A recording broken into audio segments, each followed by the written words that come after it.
Chicken door is open, but no chickens. Although they've been around, there's some footprints. It's a miserable day.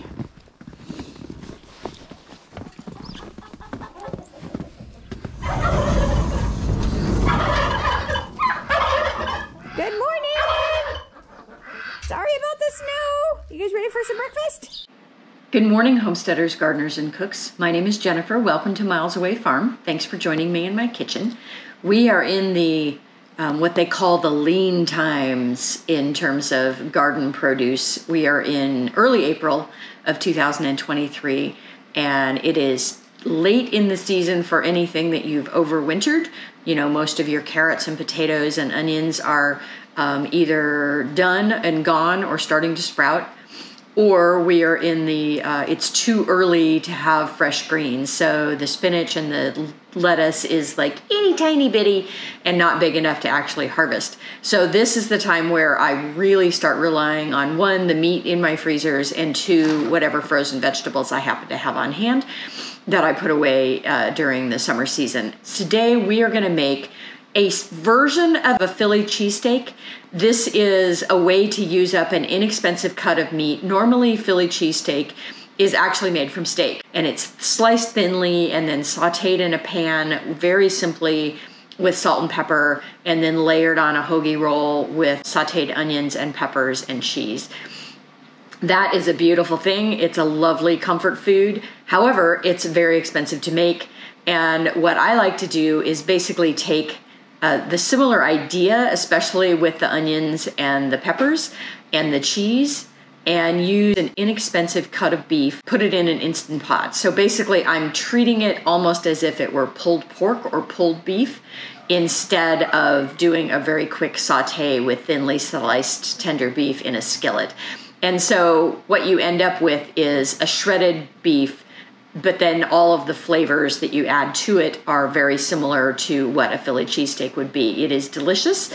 And this was inspired by, I have a gallon bag of Cubanelle peppers from last year, actually maybe the year before, that they kind of got lost in my freezer. Cubanelle peppers are kind of akin to a bell pepper, but they're slightly more vegetal and green. They've got a little bit of a different flavor. They're just lovely. I like them a lot. And then what we're going to use in terms of the meat is, this is a round bone roast, and it's called a round bone roast because if you can see on the backside here, this is a big giant bone. I think this comes from the back leg of the cow. Anything from the back end of a cow is typically not terribly tender, and so does well with a nice braise, a long cooking time. And so that's what we're gonna do. We're gonna chunk this up, get the bone out of there. Maybe I'll just do it whole and leave the bone in. We'll see what I decide to do.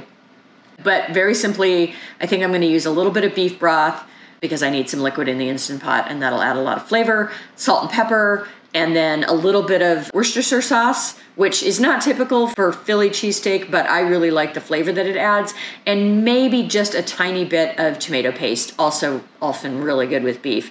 So we're gonna do that and end up with a beautiful dinner and actually lots of leftovers that will last us several days. Come join me.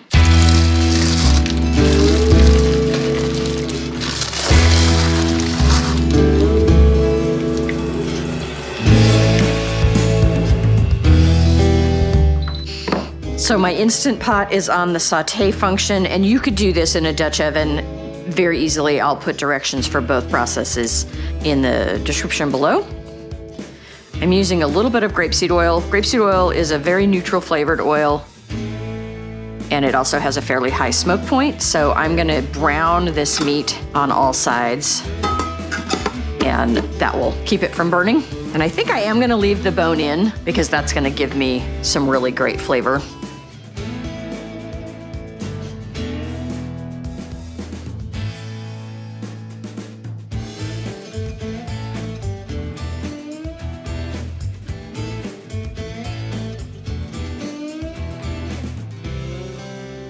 All right, so I am fairly heavily seasoning this piece of meat.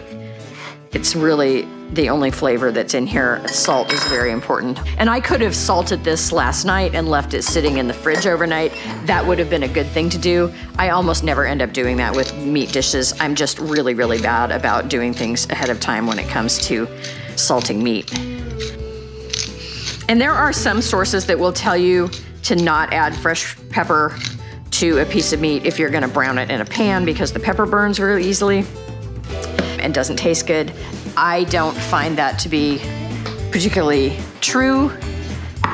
And I also have a tendency to forget to put it on if I don't do it at the beginning. So I go ahead and pepper my meat from the start. Okay, so that's nice and hot. We're gonna have a hard time getting this in here, but we're gonna do our best. There we go. And I'm just gonna leave this in here for about 5 minutes and then flip it over and cook it for another 5 minutes. So I'll show you what that looks like in 5 minutes. All right, it's been about 5 minutes. See what this looks like. And we're looking for a little bit of color. That probably could have gone a little longer. I might flip it one more time. And whenever I do this, if the meat has been lying this way, when I flip it, I like to turn the direction. I'm gonna get a little bit better browning if I turn it, just because the corners on this side are gonna be hotter. Okay, so it's been about 10 minutes. We've done 5 minutes aside. You can also just turn this on its side. A couple more minutes on this side. All right, so we did another 4 or 5 minutes on that side. A little bit of stickage here. There we go, all that lovely stuff on the bottom, that is just gonna be flavor. And you can see our color there. I'm gonna flip this back this direction. And what I'm really trying to do here with these flavors is just beefy. So that's part of what makes Philly cheesesteak so tasty. You notice there's not any garlic. Very, very simple.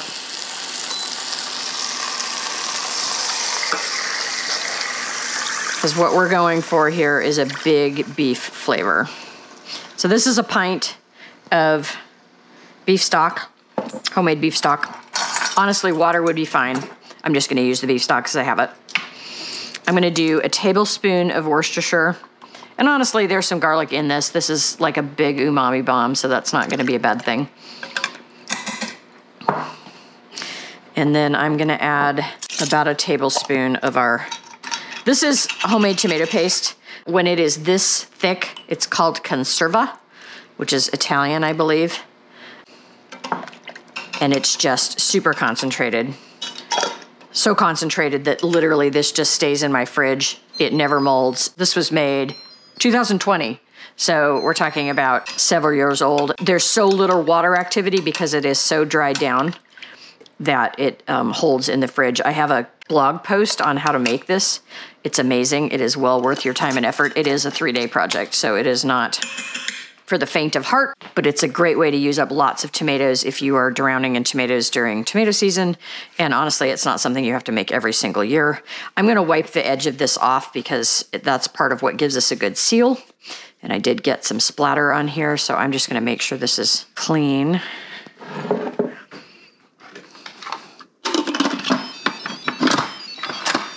So vent is closed, and looking up different times for these kind of things, anywhere from a half an hour to 45 minutes to an hour and a half. I'm gonna try 45 minutes. So we're just gonna do 45 minutes. I want this meat to be falling apart so that I can shred it. All right, we'll be back and I'll let you know what that looks like when it's finished.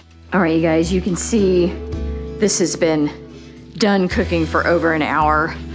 Whenever you're cooking meat in an Instapot, it's really important to let it naturally pressure release, so let the temperature come down on its own, at least for 10 or 15 minutes. And honestly, it doesn't hurt it to just leave it, and so I often just go do other things and come back. It has a keep warm feature, and so it will keep it at a warm temperature even after it's done, but this pressure needs to be down. What is happening when you let it natural pressure release is that the juices that have been pushed out of the meat from the pressure cooking kind of reabsorb. It's just like resting meat when you've cooked meat on a grill. Letting it rest makes it way juicier and less dry, and so you really want to let things natural pressure release. Look at the size of that bone. You can tell this was from a hip. I'm just gonna fish this out of here onto this platter just so that I can work with it and let it cool a little bit.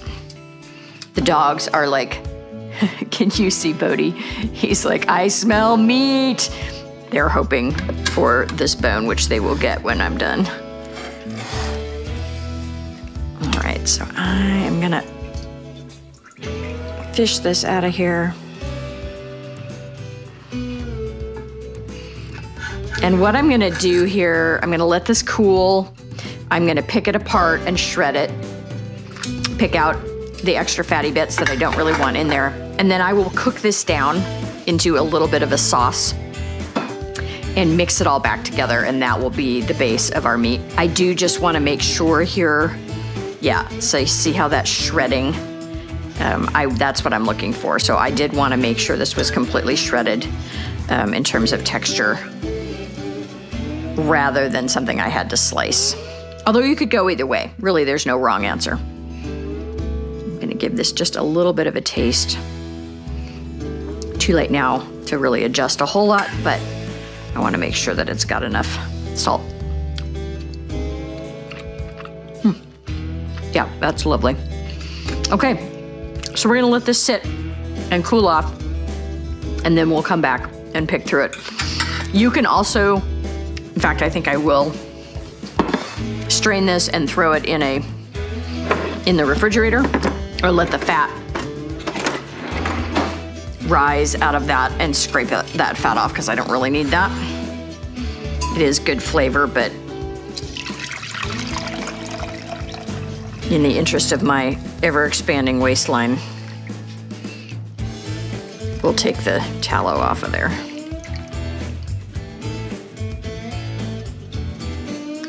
And you can see already there's a pretty good layer of fat on there, and so that's gonna slowly separate out, and that'll be something we can take off, and the dogs will enjoy it a bit later.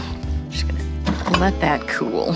All right, you guys, it's been an hour or so. This is nice and cool. My hands are clean. I find this is much easier to do with your hands than it is with a knife and fork. So I'm just gonna pull off a lot of that tough connective tissue, which is totally edible, but not super tasty. Okay, I'm gonna need a small knife here. Dogs are losing their minds. Yeah, you know there's good stuff coming, huh? There's actually surprisingly not a huge amount of meat on this giant roast, because it's mostly bone. Oh, and by the way, this is bone marrow. Some people think this is utterly delicious and will spread that on a cracker and be happy as clams. I find it way too fatty. It's not my thing. I've tried it in restaurants where it's been, you know, a super foodie thing, and it's just too rich for me. I can't do it and enjoy it. I'll eat it, but it's not something I really enjoy. I find it too rich.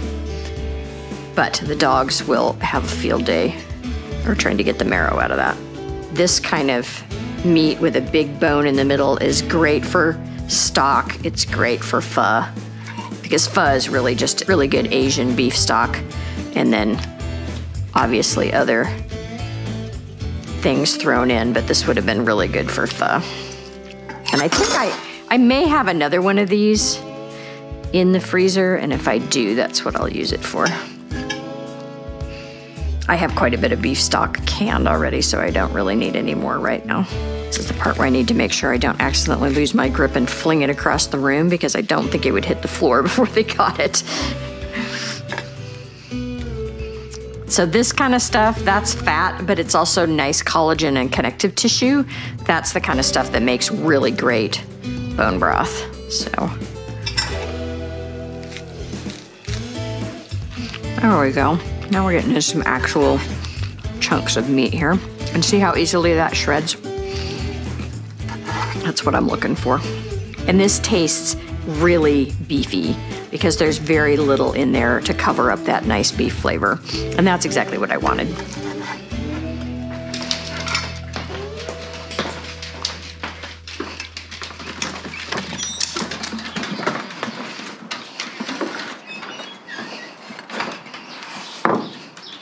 You guys ready? All right, here we go. Let's go.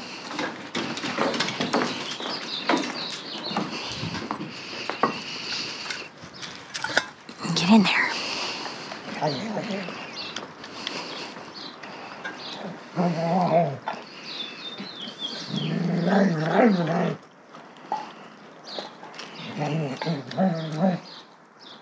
All right, you guys, let's see how this is looking.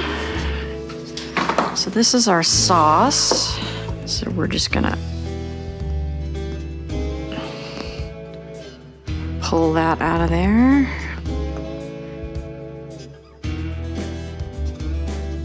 And can you see how jello-like that is?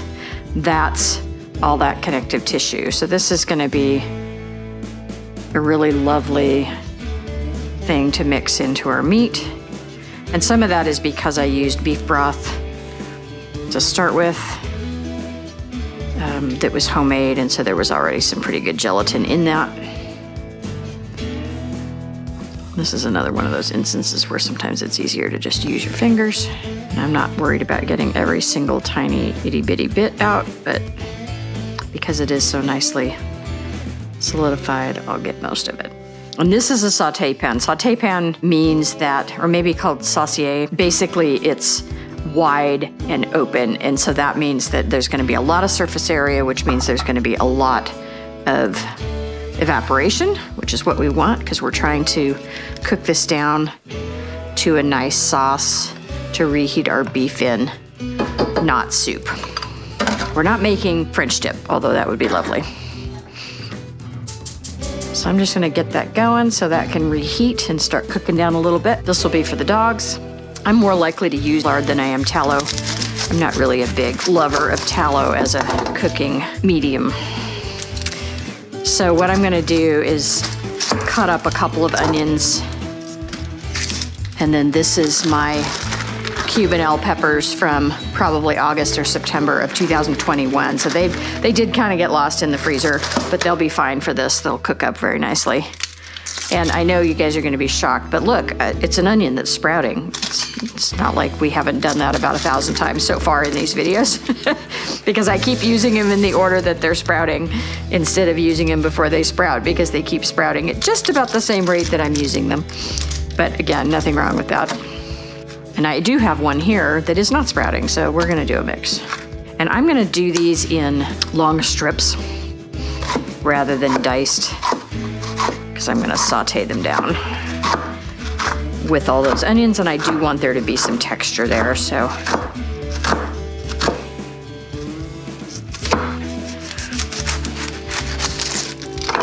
And of course, this has got a little bit of a sprout. It's April, it's amazing. These are as in good a shape as they are, but not bad.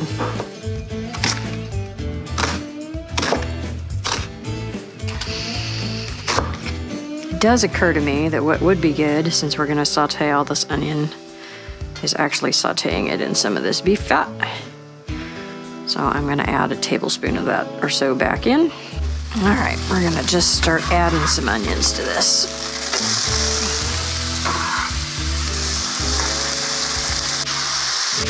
I do wanna add a nice pinch of kosher salt to this to help everything sweat down.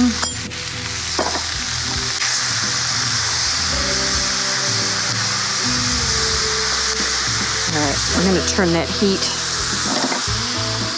down almost to nothing and let that saute. I'm gonna go take the compost out to the chickens. I recently revamped my worm bin. I have a worm bin as well, and it's now out in the greenhouse where it's a little bit warmer. I keep it outside in the summertime, but I just fed them the other day, so they're fine. They don't need any of this. And there's a whole thing about not feeding chickens onions. If chickens don't want to eat onions, they're not going to eat the onions. I'm not worried about it. Anything they don't eat is just going to break down. I throw food here all the time and it breaks down. Here you go, girls. Yeah, I've been keeping chickens and poultry for going on 20 years. I have never had an issue with onions being a problem. So I am absolutely unworried about the onions. They'll just pick around them if they don't want to eat them.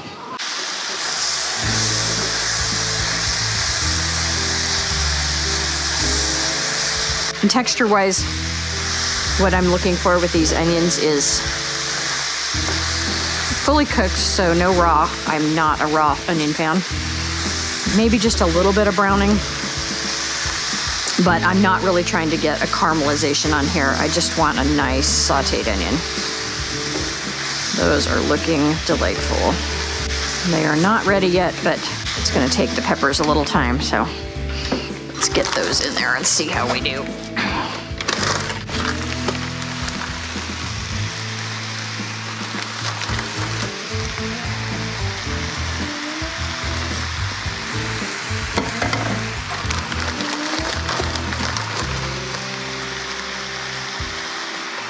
I am literally just going to use all these up. If we don't eat all of this onion and pepper on these sandwiches in the next couple of days, they will be great in a soup. They'll be great on eggs.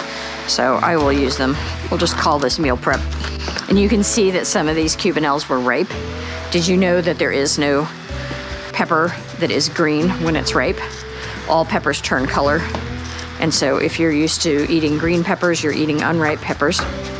Cubanelles are a beautiful pale green when they're not ripe, and then they turn red when they're ripe. This was probably an end of season, pick everything before a frost kind of a situation. So they may not by September, they might have been October of 2021. And they have a nice sweet flavor when they're ripe, but again, just a little bit more, I wouldn't call them fruity. They're a little more vegetal and green.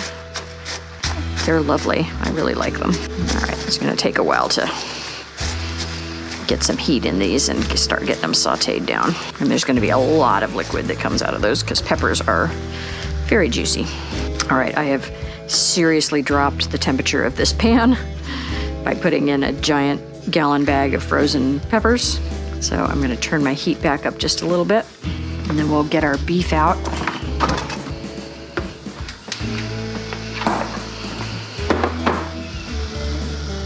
And you can see the line here. So you can see how much that's already reduced, which is lovely. Not quite ready for that meat to go in, but we're getting close. And then we're gonna serve this on some gluten-free bread, just because that's what we happen to have, and that's kind of how we're eating right at the moment. Obviously, not remotely traditional. Traditional would be go get a hoagie, but I'm not worried about it. And then over the top for the cheese stick is normally you actually cook the cheese in with the meat. And to me, that just says messy pan that I'm gonna have to scrub the heck out of later because all that cheese is gonna stick. And so what I'm gonna do instead is we're gonna cut some bread, do open face, and I'll put them in the toaster oven on the broiler setting and melt some Monterey Jack over the top. And since I have onion all over that cutting board, I'm gonna get a clean board out.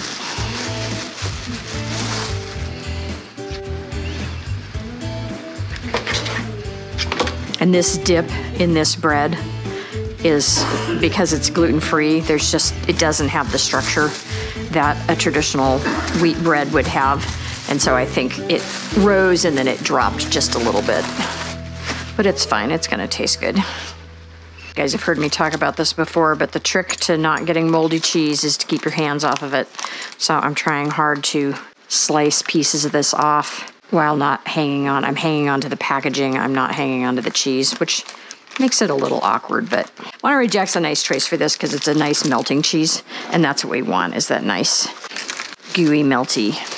Oh yeah, so now it's just a matter of cooking off all of the liquid that's in there, which is gonna take a little while.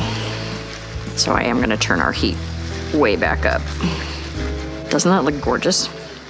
Not bad for not having any fresh vegetables out of the garden. All right, I think this is probably pretty close to where we want it. So this is our beef.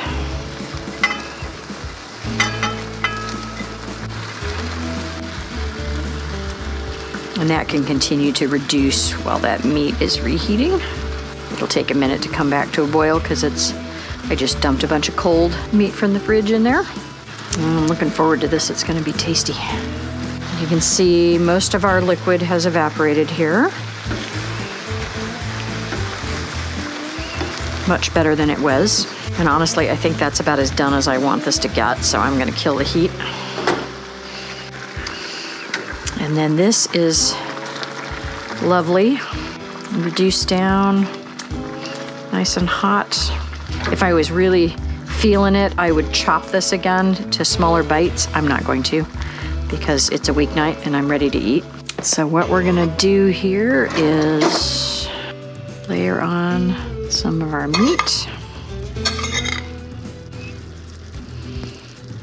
And then some of our amazing sauteed onions and peppers.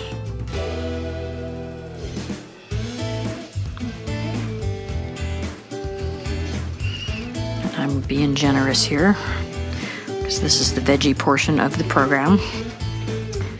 I'm gonna layer that with some lovely cheese. Nope, I have to do it one at a time. Just throw that on broil for probably about 5 minutes. Oh yeah, look at that, beautiful. All right, so our second plate is out of the toaster oven, and there you have it.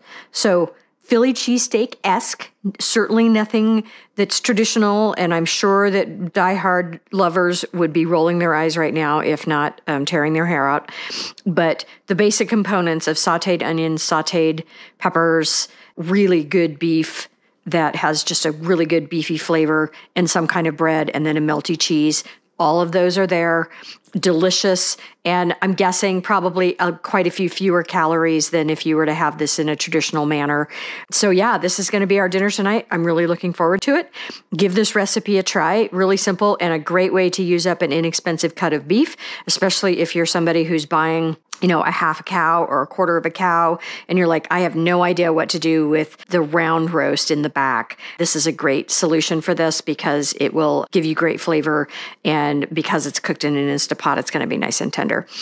Thanks for watching, Tribe. If you like this kind of content, give me a thumbs up, subscribe, and leave me a comment. I have new content coming out every week.